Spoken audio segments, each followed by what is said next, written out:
Suppose that the number of accidents occurred on a highway each day is a Poisson random variable with parameter lambda is equal to 3.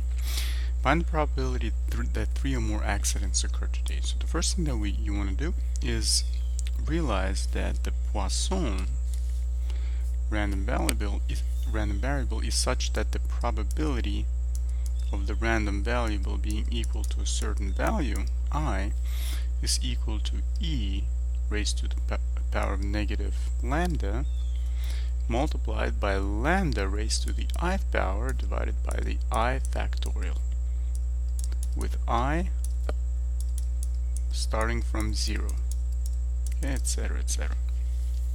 So notice that we're dealing with integers because we're dealing with discrete random variables, discrete distribution Poisson, right?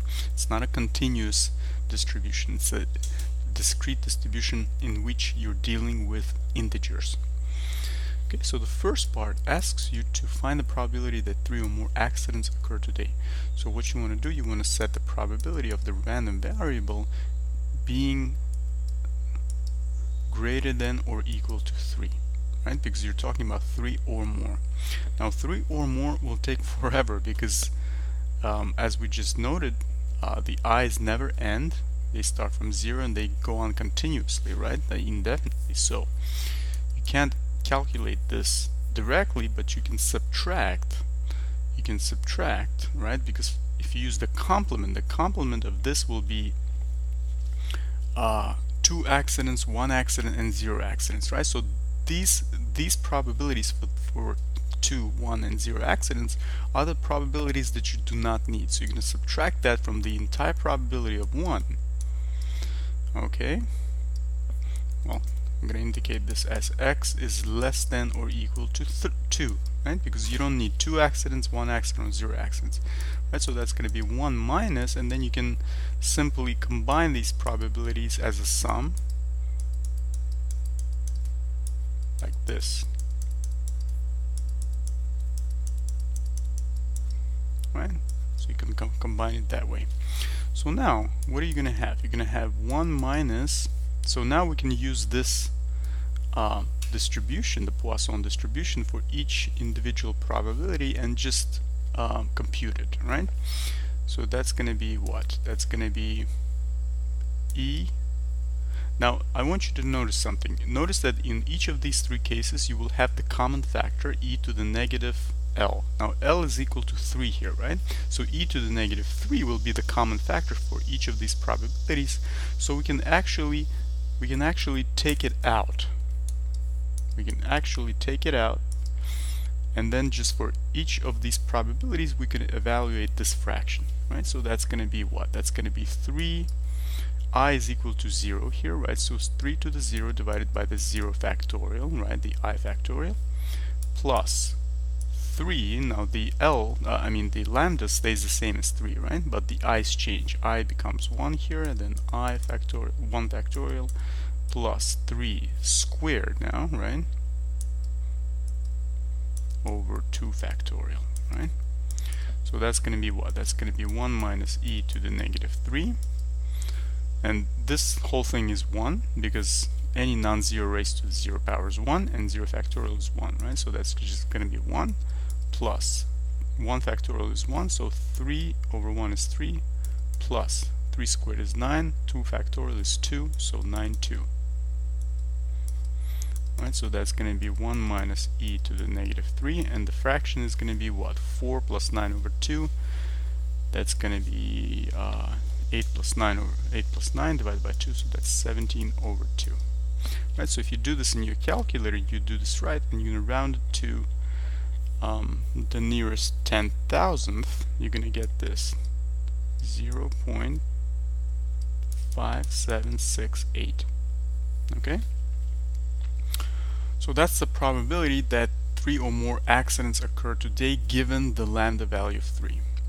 Right, so now part B asks you to find the same probability that 3 or more accidents occur today, with the exception that, with the constraint that you're assuming that at least 1 accident already occurs, right? 1 at least one accident occurs today. So one or more accidents, given that one or more accidents occurs today, find the probability that 3 or more accidents will occur today, right? So this is the conditional probability, conditional, right? So you need to set up the conditional probability. You're finding the probability of x is greater than or equal to 3, given that x, the random variable, is greater than or equal to 1, right? That's what's being asked. So now what does that mean? It means that you will have the probability of x is greater than or equal to 3 and x is greater than or equal to 1, right? Because this is the definition of conditional probability, divided by the probability of x is greater than or equal to 1, right? So and obviously means an intersection, right?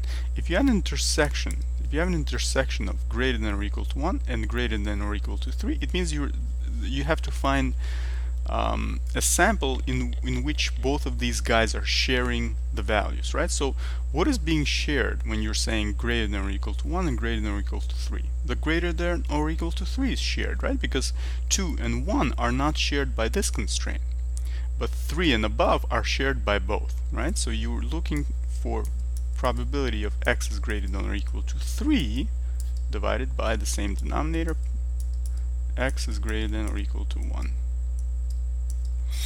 Right, so now this is very easy. Now we know the top, we already found the top. Let's not use this answer because we rounded it. Let's use this one, 1 minus e to the negative 3 times 17 over 2 divided by, and this one is easy, you can actually find this answer here, right? That would be, this answer would be 1 minus the probability of having 0 accidents, right? 1 minus the p of random variable is equal to 0, right? What is that going to be? That's going to be 1 minus, and we know that there's a common factor, which is e to the negative 3. The only thing is x is equal to 0. What is that going to be? What is the probability? What is that part here? That's going to be 3 to the 0th power divided by 0 factorial. That's this part right here, right? And that, as we already figured out, was equal to 1, right? So that's just 1, right? So you're looking for e to the 1 minus e to the negative 3 times 17 over 2 divided by 1 minus e to the negative 3. Okay, now if you do this in your calculator, and again I'm going to round it to the nearest 10,000th, you're going to get this answer, 0.6070. Right, so actually you have a higher probability now, under the assumption that at least one accident occurs today. The probability that 3 or more accidents occur today is greater than if you didn't have that assumption in the first place in part A. Okay, so thank you so much for watching. Hope this was helpful, and see you in the next video.